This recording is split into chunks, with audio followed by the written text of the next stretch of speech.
오직 성령이 너희에게 임하시면 너희가 권능을 받고 예루살렘과 온 유대와 사마리아와 땅끝까지 이르러 내 증인이 되리라 하시니라.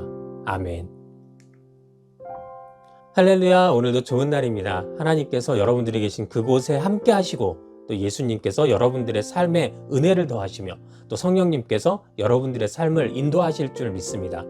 저는 오늘 사도행전 1장 8절의 말씀을 토대로 성령님이 임하시면 이라는 제목의 말씀을 함께 나누고 또 은혜를 나누고자 합니다. 전에 교회에서 함께 사역하시던 목사님이 어느 날 갑자기 도시락을 싸가지고 오셨는데 그 도시락은 현미밥과 야채로만 구성된 일명 건강도시락이었습니다. 그래서 왜 이런 도시락을 가지고 오셨는지 여쭤봤더니 목사님은 얼마 전 건강검진을 받으셨는데 그때 그 건강검진을 했던 그 의사 선생님께서 목사님께 목사님 이대로 몸을 돌보지 않으면 목사님 큰일 날 수 있습니다. 심하면 암에 걸릴 수도 있어요. 라는 경고를 받게 되었고 이 경고에 충격을 받은 목사님은 이제부터라도 몸을 위해 밥을 나가서 사 먹지 말고 도시락을 싸서 먹어야겠다고 다짐하셨던 것입니다. 그분은 평상시에도 먹는 것을 굉장히 즐겨 하셨기에 다른 목사님들은 그분의 그런 모습을 보면서 야, 건강 때문에 삶의 습관도 저렇게 바꿀 수 있구나 하면서 놀라 했었습니다. 자, 그런데 몇 주일이 지나자 그 목사님은 도저히 이렇게는 못 살겠다고 말씀하시면서 도시락 먹는 것을 포기하셨고 다시 예전 모습 그대로 식사를 하게 되셨습니다. 그래서 그 모습을 바라보면서 저희들은 다시 사람이 변한다는 것은 절대 쉬운 일이 아니구나 라는 이야기를 나누곤 하였습니다. 그렇습니다. 이처럼 사람은 잘 변하지 않습니다. 굳이 학문적인 것을 따지지 않더라도 우리 주변을 보면 사람이 변한다는 것이 얼마나 어려운 일인지 우리는 쉽게 알 수 있습니다. 건강이나 아니면 어떤 큰 일로 인해서 충격이 와야 그나마 좀 변하기는 하지만 이도 얼마 지나지 않아 다시 예전처럼 돌아가는 일이 허다한 것입니다. 그래서 세상에서는 사람은 고쳐 쓰는 거 아니야 라는 말을 하기도 하는 것입니다. 그런데 성경은 이처럼 변하지 않는 사람들이 변할 때가 있다고 말합니다. 그것도 아주 근본에서부터 완전히 변할 때가 있다고 그렇게 우리에게 말하고 있는 것입니다. 사랑이 없던 자들이 주변을 사랑하게 되고 확신이 없던 자들이 마음에 강한 믿음을 갖게 되며 두려움에 떨던 자들이 담대함을 가지고 세상을 향해 나아가게 되는 그때가 분명히 있다고 우리에게 이야기합니다. 여러분, 과연 그때는 언제일까요? 성경은 바로 그때가 우리 안에 성령님께서 임하실 때라고 증거하고 있습니다.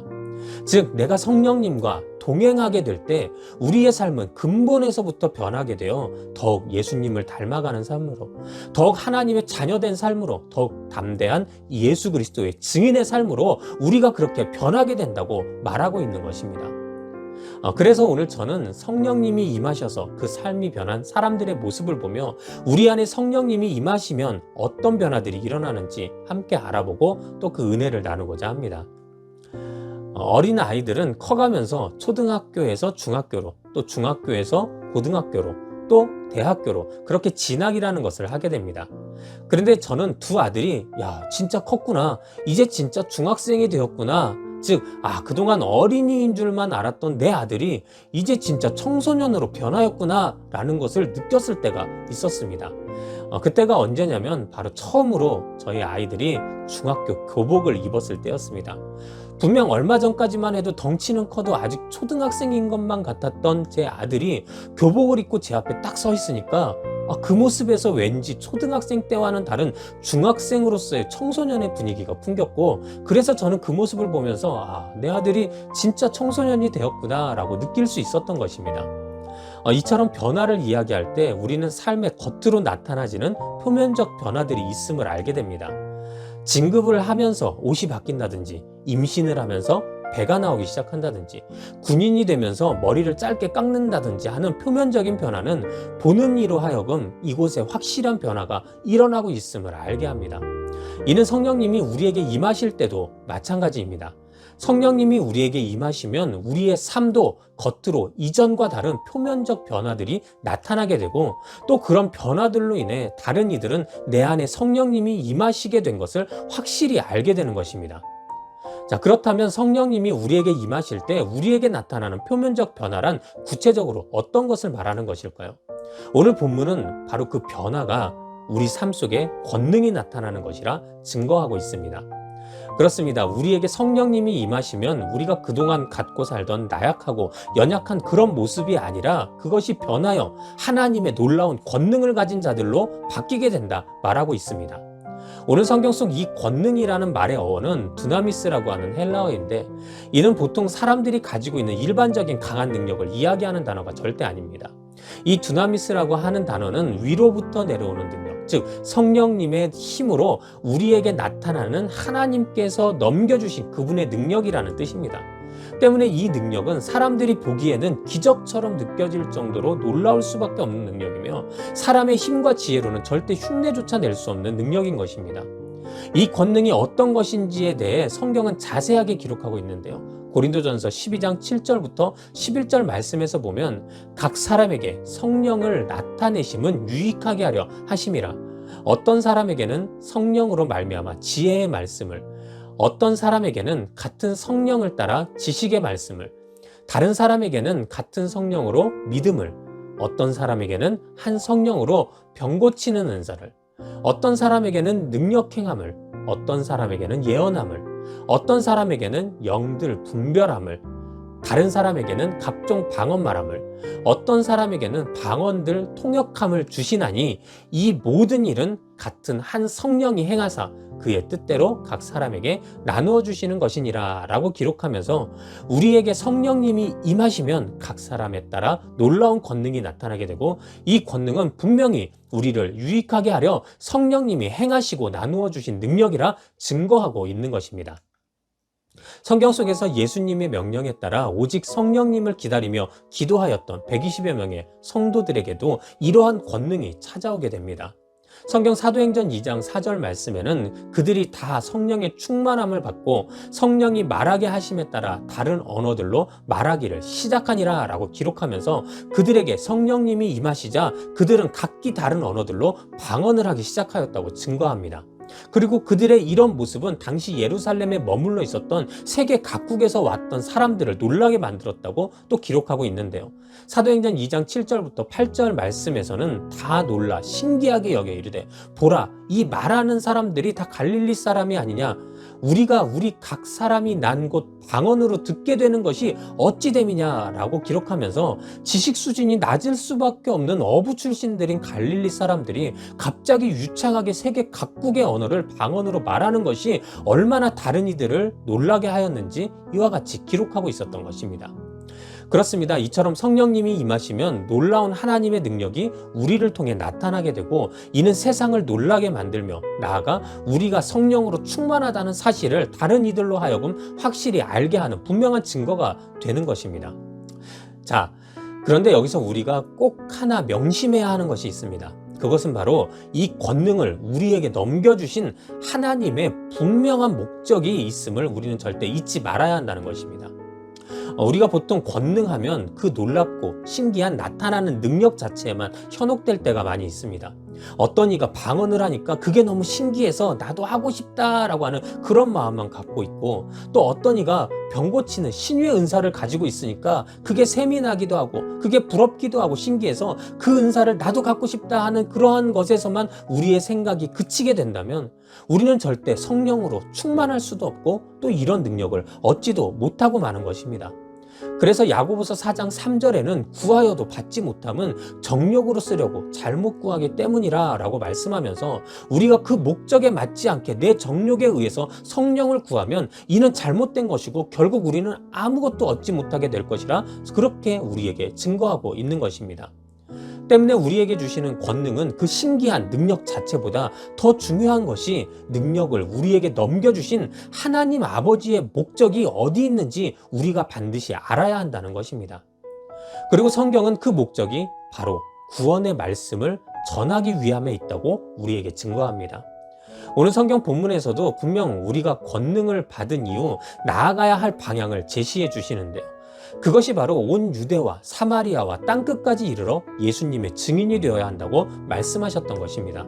다시 말해 성령님을 통해 우리에게 권능을 주신 이유는 우리가 땅끝까지 예수님의 구원의 말씀을 전하는 증인으로 살게 하기 위한 하나님의 분명한 뜻이 있다는 것을 우리에게 알렸던 것입니다. 이는 성령님이 임해 방언을 하기 시작했던 오순절날 120여 명의 성도들도 마찬가지였는데요. 그들은 각 나라의 말로 방언을 하기 시작하였는데 그 방언의 내용을 성경은 바로 하나님의 큰일이라 기록하고 있습니다. 즉 성령님이 그들에게 임하시자 그들은 생전 배워보지도 못한 각기 다른 언어들로 방언하면서 하나님의 큰일, 즉 예수 그리스도로 인한 구원의 말씀을 예루살렘에 모여있던 모든 나라 사람들에게 그들의 언어로 증거하기 시작하였던 것입니다.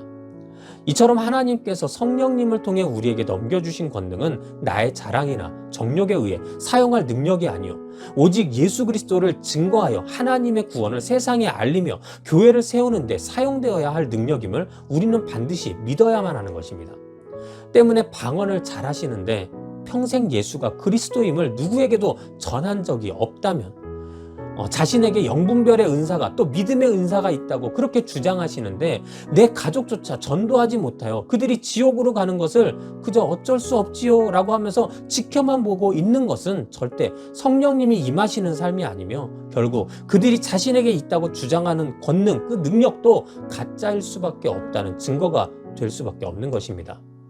오늘 우리의 삶은 어떻습니까? 그저 신기해서 부러워서 욕심나서 뽐내려고 혹은 나에게 그게 어떤 유익을 가져다 줄 것만 같아서 그 능력만을 얻기 위해 혹시 성령님을 의미 없이 잘못 구하고 계시지는 않으신가요? 바라기는 오늘 말씀을 나누는 모든 여러분들은 그런 분이 한 분도 계시지 않기를 바랍니다. 나의 정욕이 아닌 오직 구원의 말씀을 온 세상에 전파하기 위해서만 그 모든 권능을 사용되어야 하고 하나님은 바로 그 목적을 가지고 이 모든 권능을 성령님을 통해 우리에게 넘겨주셨음을 우리는 반드시 믿어야만 하는 것입니다.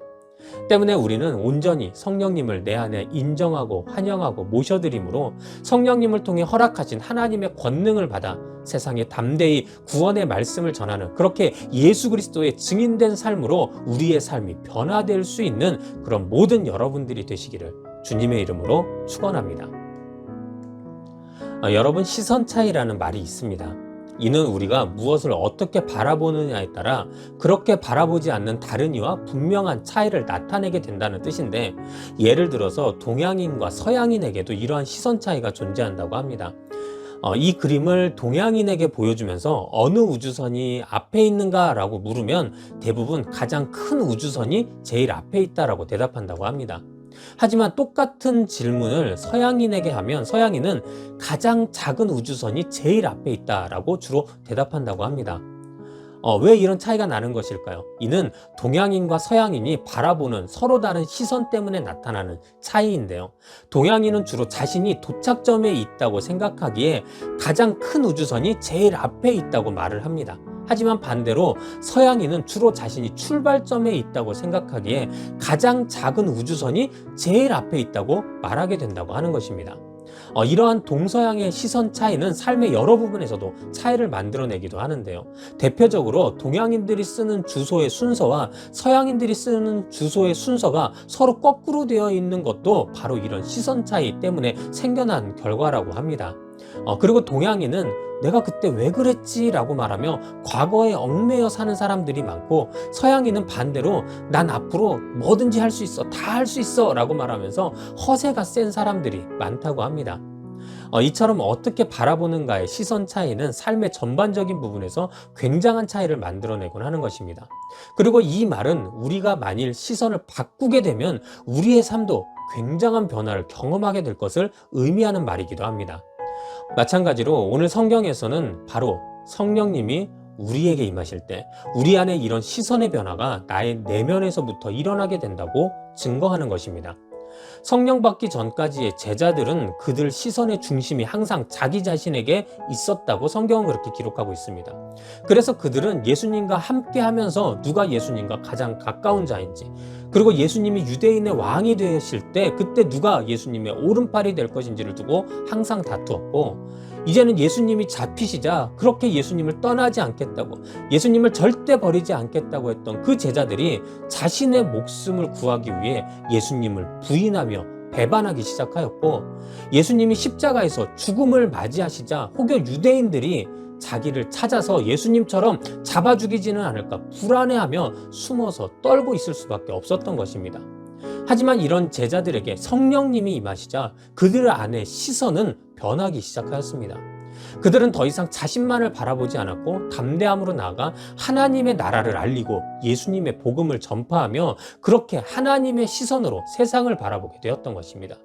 그러니 그들은 감옥에서도 매를 맞으면서도 심지어 순교당하는 그 순간에도 오직 예수를 전하며 온 세상에 그 구원의 복된 소식이 전해지도록 노력하였던 것입니다. 우리는 여기서 하나님의 사람과 세상 사람의 차이를 발견하게 됩니다. 세상 사람은 그 시선의 중심이 언제나 나를 향하고 있습니다. 그러니 내가 피해보면 안 되고, 내가 불편하면 안 되고, 내가 먼저 복받아야만 한다고 그렇게 생각을 합니다. 실제 제가 목회를 하면서도 보게 되는 교회에서 일어나는 모든 갈등의 원인도 바로 나와 같지 않다라는 이유 때문에 나타나는 갈등이었습니다.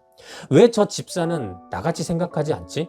왜 저 사람은 내 말을 듣지 않지? 왜 내 말을 따르지 않지? 라는 생각들이 때로는 교회에서 분란과 갈등을 만들기도 한다는 것입니다. 하지만 하나님의 사람은 이와 반대로 언제나 그 시선의 중심이 타인을 향하고 있는 것을 우리는 알게 됩니다. 목사님 아니지 않습니까? 하나님의 사람은 시선이 하나님을 향하고 있어야지 사람을 향하고 있으면 안 되는 거 아닙니까? 라고 생각하시는 분들도 있을 것입니다. 네, 맞습니다. 우리의 삶의 방향은 언제나 하나님을 향하고 있어야 함은 분명합니다. 하지만 우리 믿는 자들의 시선은 하나님의 시선을 쫓아 세상에 죽어가고 있는 영혼들에게로 옮겨져야만 하는 것입니다. 성경은 늘 우리에게 하나님은 세상에 아직 구원받지 못해 죽어가는 영혼들에게 그 시선을 향하고 계신다라고 증거하고 있습니다. 실제 성경 요나서를 보면 우리는 이런 하나님의 시선을 확실하게 알게 되는데요.